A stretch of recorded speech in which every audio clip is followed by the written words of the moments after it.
living to tell the story. Visit SC Volunteer.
Picked up by the Blue Bloods, who pretty.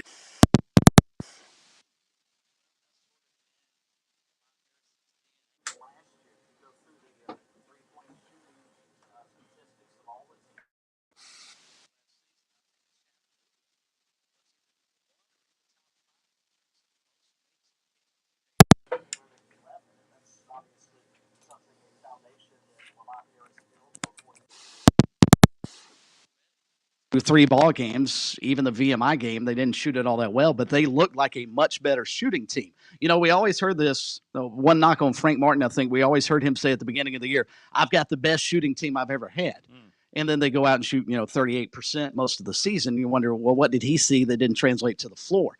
This team, at least through a couple of ball games, really small sample size, but they looked like a very good outside shooting team. And it helps when you've got a guy like BJ Mack who can go inside, but then also take it outside the perimeter and shoot from 3-point range. BJ Mack has looked very good very good for I them agree. through the first 3 games. So we'll see. The Gamecocks going out to Arizona, playing on Friday night, 11:30 Eastern time out there. So, all right, we got football, of course, on our minds tonight. Chalk Talk. Chuck and Ellis will be with us a little bit after 7 o'clock. Looking forward to hearing from them. Otherwise, right now, we'll take your phone calls, 888-898-2525. That is the South Carolina Education Lottery lucky number. A couple of folks are waiting. We'll get to your phone calls here momentarily. Talk about some other news notes of the day. I think maybe the most significant thing that I ran across today, I was over at South Carolina for the visit with the coordinators. All 3 of them came through.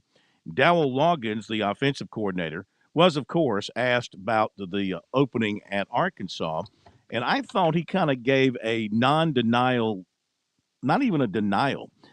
He talked more about how much they love South Carolina, how his wife and his kids, they love it where they are. He really enjoys and respects Shane Beamer and likes working for him. He loves the environment, the whole deal. He loves where he is. But, as he pointed out, Arkansas is his alma mater. It's where he played. It's where he coached. His wife was a cheerleader there. Hello. So they've got very strong ties. But here's the question. I was texting with a correspondent in Arkansas who really doesn't believe that Loggins would be a strong candidate for the OC job. His thought was he's not sure that Pittman is going to survive this year, though Pittman has said he's not concerned. But you never know. These decisions, they come out of the blue, as Jimbo Fisher found out. They just can come out of the blue. You think you're okay, and then some power broker gets it moving behind the scenes. Next thing you know, you're getting paid off.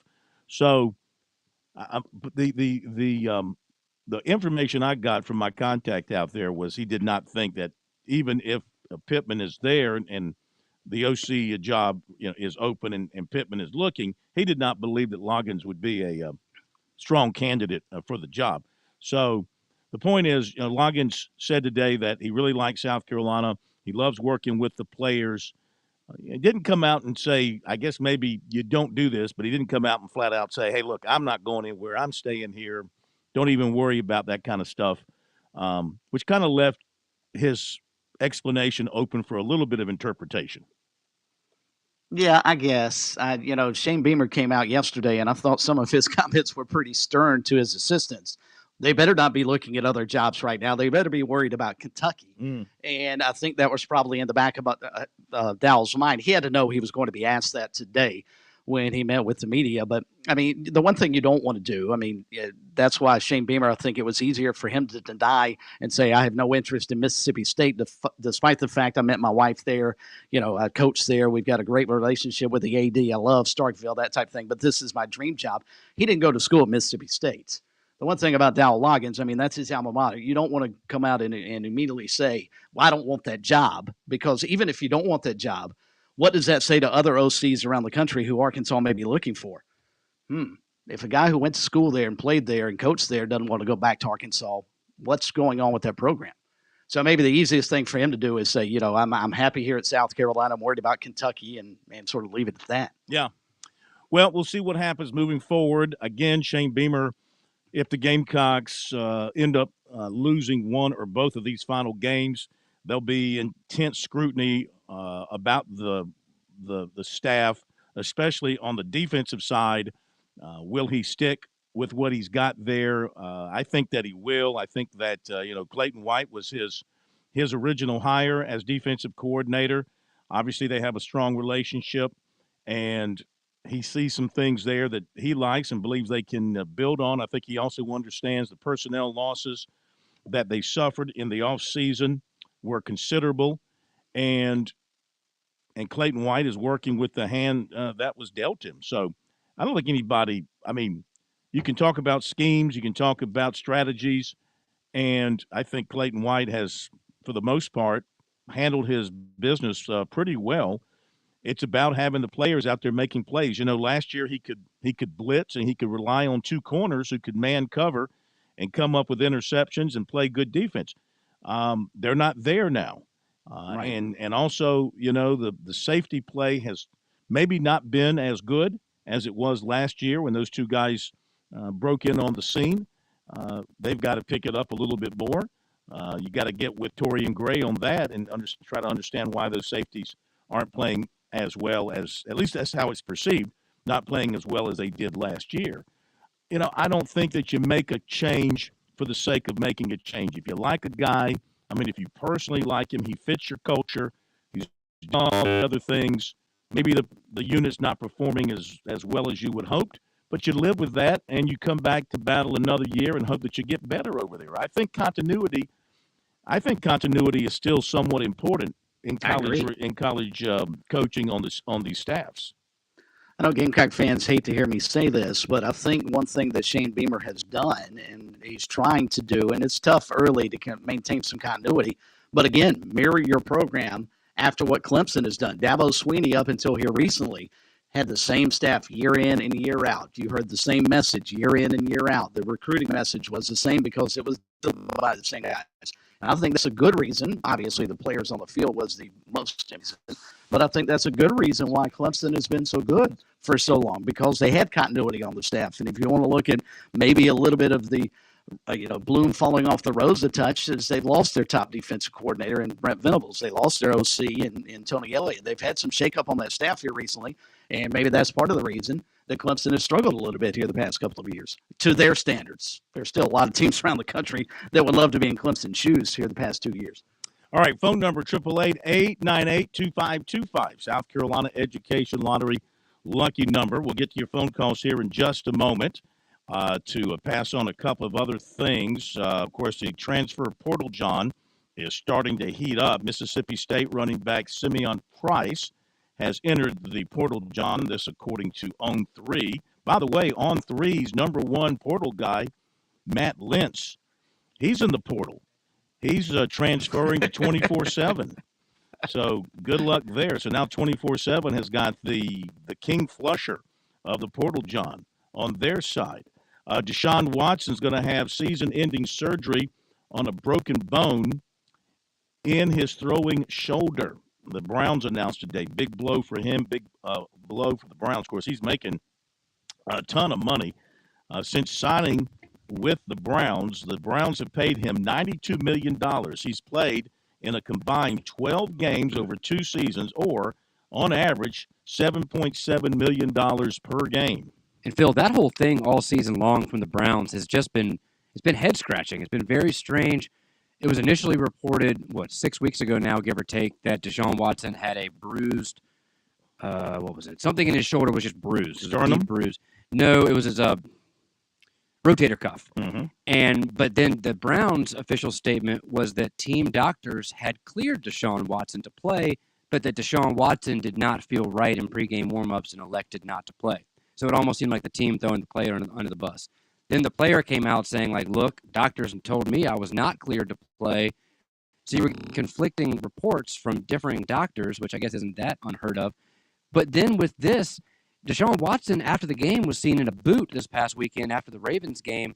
And the public statement from the Browns was that Deshaun Watson was getting an MRI on his ankle. But then the reports came out today that during the MRI on his ankle, somehow they discovered he had a broken bone in his shoulder. It just the whole thing is just baffling. Pat, you don't know the medical song, Pat. The shoulder blade is connected to the ankle bone. That's right. That's why you put a walking boot on you fix your shoulder immediately. I'm not sure I want that doctor working on me. Sir, you're supposed to be fixing my ankle. Why'd you find something in my collarbone? Also today, I guess the other big story from the high school league, the executive committee did approve a plan to alleviate competitive balance. The committee voted 12-4 to approve the out-of-zone multiplier. So now it's a formula that will take each student who lives outside a school's assigned attendance zone and count them as 3 for total enrollment purposes.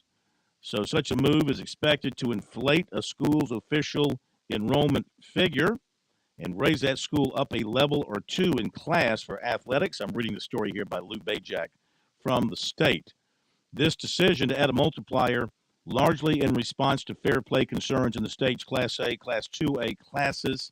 Charter and private schools have had a arguably disproportionate amount of success in winning state championships in recent years. So now, if you do not live in that district for like Gray Collegiate or what have you, for every one of the students, not just athletes, every student who doesn't live in the district who goes to that school, you count as 3 people. How does that affect funding, public funding to the charter schools? I have no idea.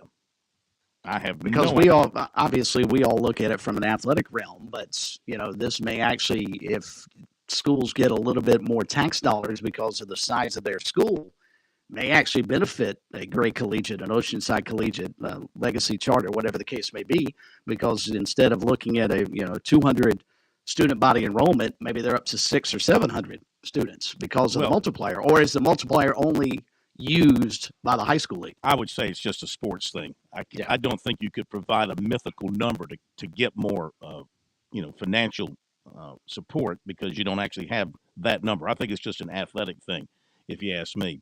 Okay, let's get to the phone calls. The phone number, 888-898-2525. Let's begin with Andy here in Columbia. Andy was with us last night, and I apologize, couldn't get to you. Andy had a lot of blowhards on the show last night, so now we start with, I'm not going to say it. Welcome, Andy. How are you? Well, Corn, I was calling last night to wish you a happy birthday. Oh. And I was going to tell you the present I got you, but I'm not going to give it to you now.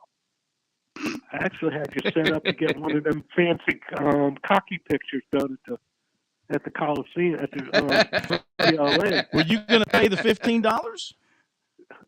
I was gonna break my piggy bank and pay the whole $15 for you to get a cocky picture. But now, since you blew me off last night, there's no cocky picture for you. So I'm sorry, sir.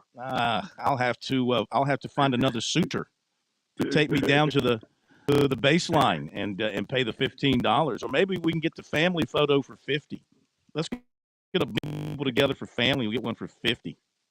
Well, I think what you should do is the Sports Talk family photo with Cocky there. Have you, Pat, Chris, and Smitty there all together. Cocky doesn't like me. Every he tries to bite me. So, well, Corn, the question is, a great Hanukkah like photo. A great Hanukkah card. And another thing, he said, who wouldn't want to be Don Staley? The big question is, who wouldn't want to be Jimbo Fisher? Because in the next month, that man's going to have $28 million, I believe, or 27? Because isn't he getting 19.6 within the first couple of weeks? And then they have to give him his first annual payment within the next 10 to 12 weeks. That all sounds right. It's big dollars. I think before the end of the year, the man's going to have $27 million sitting in his pocket, and another $45+ million on the way. Well, people are making all kind of fun. I saw one tweet today where a guy figured out that overnight, just sleeping, he made $9,800 while sleeping. Hey, the best job in all of college sports is to be a fired head football coach. Ain't no doubt. Well, especially one from Texas A&M when they pile that kind of dough on you. Yeah. I mean, holy moly. But I just wanted to wish you a happy birthday. Congratulations to Dawn for bringing in another great in-state player, as she usually does in all cases. And I think this young lady's going to be something special for the team. I'll tell you what, if she was the Gatorade Player of the Year, what we're seeing from Malaysia, I can't pronounce her last name, the young lady from Keenan, if she didn't make the Gatorade, she wasn't the great Gatorade player last year. You can just imagine what kind of talent Joyce Edwards is that's going to be coming out. Wiley. Gatorade player. Malaysia Full Wiley. Yeah. Thank you. Thank you very much. Appreciate Y'all the call. Have a great evening. Thank you for Thanks, the Andy. wishes. And I mean, anytime you want to take me down to the baseline and pay the $15 so I can watch warm up, and then the $50 to get a picture with Cocky, we can make that happen. Craig on our stream says, Phil, Loggins did not leave it open-ended. He said he believes in what is going on in South Carolina and wants to be here. Yeah, I heard that. I was there. I kind of felt like he left it a little bit open-ended. What'd you think? Like I said earlier, I think he said probably as much as he could, because even if you don't want to damage your alma mater by saying I have no interest in going to Arkansas, because I think that word gets around with, dude played there. Why doesn't he want to go back and coach? He's at South Carolina. You know, I'm looking at it from the outside as somebody who might be interested in the Arkansas job who's not in the SEC right now. Probably looks at South Carolina and thinks, you know, going to Arkansas may be a step up for Dowell Loggins. Why doesn't he want to take that job? So you eliminate putting that out there by just saying what he did. And again, I think part of it was what Coach Beamer said yesterday about the assistants. They better not be worried about other jobs. They better be worried about Kentucky. True that. Let's go back to the phones, 888-898-2525. I think we have Coach John Day with us. Coach John Day, highly successful veteran coach out of Columbia, now in the card show business. Must have an event coming up. Coach, welcome. How are you? Must be right, Phil. Coming up on Sunday. By the way, back in the early 80s, when we were coaching over at Brooklyn Casey, we got news that Jackie Sherrill was going to Texas A&M. And we almost fell out of our seats collectively when we heard he was going to make $167,000. Think about that now. We fell out of our chairs. We said, can't pay somebody $167,000 to coach football anywhere. Well, let me throw this at you. Since you're in the card business, I heard out of New York, there's going to be an auction. I think it's like maybe Friday on like the rarest of baseball cards. They found that they've got Babe Ruth minor league baseball card when he was with the Baltimore Orioles, and the Orioles were a minor league team. There's like 12 of these cards in existence. They said the bidding will start at about $12 million. Ooh, I didn't know where they were going to start the bidding. I know that the Mantle card is the height of it at 12.5 or 12.4, something like that. And I figured they said they were speculating that he was going to get more than that. So if they're going to start him at 12, he's certainly going to get more than that. Yeah.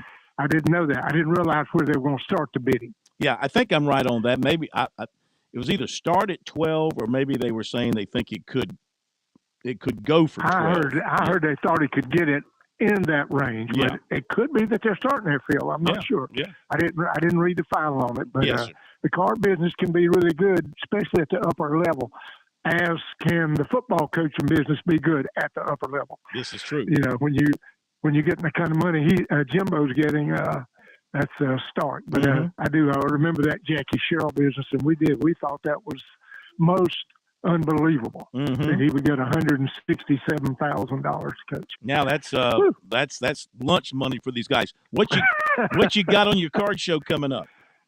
Okay, we're going on Sunday this week, the 19th, coming up, day after the Kentucky game, and we'll be out at the Embassy Suites, Greystone, at the zoo exit. We'll be there from 10 until 4. We'll have about 35 dealers, vendors, and about 65 tables, one of our better shows.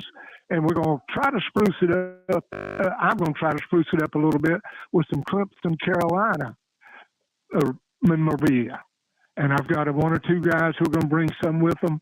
And so we think coming up next week, that might be a good time to show off a little Clemson and South Carolina football memorabilia. So you can look for that also.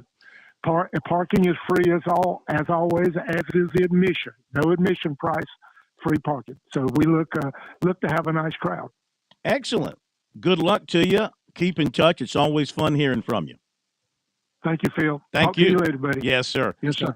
Speaking of that kind of memorabilia, guys, the other day on Twitter or X, somebody had a piece of video.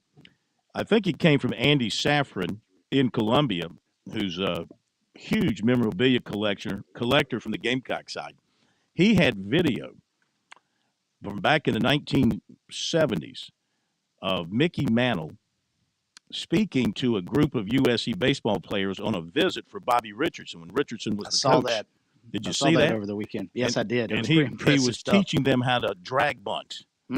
How about that, huh? That's some unbelievable video. Imagine having Mickey Mantle come speak to you as a ball player, and these guys would have been, their dads would have, I guess, been idols. You know, looked at Mickey Mantle as an idol. That was their guy growing up, and then clearly a chance for them to get a chance to see him would have been amazing. Too bad they don't teach drag bunting anymore, though. I just love the sideburns. The sideburn. I mean, is that not say mid-70s star athlete, baseball player. The Mm-hmm. 1 inch wide and about 5 inch long sideburns is awesome. All right, be back in a moment. On Point Weather is made possible by our friends at Palmetto Citizens Federal Credit Union on 107 The Point. And here's tonight's forecast: cloudy and not as chilly with a low dipping to 50. Tomorrow, mostly cloudy and gray with a high of 69 and a light on and off drizzle to deal with. Friday, we stay cloudy and shower chances increase to 40%. The high will be 71. For weekend, much better with mostly sunny skies both Saturday and Sunday. Brian Leonard with you on Point Local Weather. This is Ian with AccuClean. With the holiday season and gatherings with friends and family quickly approaching, now is the perfect time to get your carpets, rugs, and upholstery cleaned.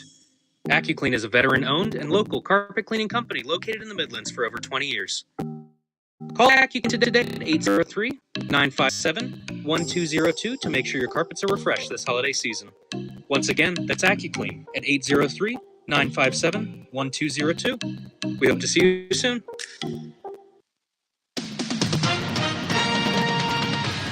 With SRN News, I'm Keith Peters reporting. After raiding the Gaza Strip's largest hospital, Israel appears close to completing the besieged territory's northern sector. It has described the area, including Gaza City, as the headquarters of the ruling Hamas terrorist group. But as the military sets its sights on southern Gaza and its campaign to stamp out Hamas, key challenges loom. And you wouldn't rather, because this is already going, you don't want me just to turn this around and face to you rather than using your phone? Oh, yeah, that's right, because that doesn't matter. Right, that's what I mean. Yeah, Yeah, so this doesn't matter, yeah, but yeah. it's already connected. Correct, yeah. So now you can just kind of do this however, I don't know how you want it, how you like it. Let's see, let's go. You worry about that, I'll play with this.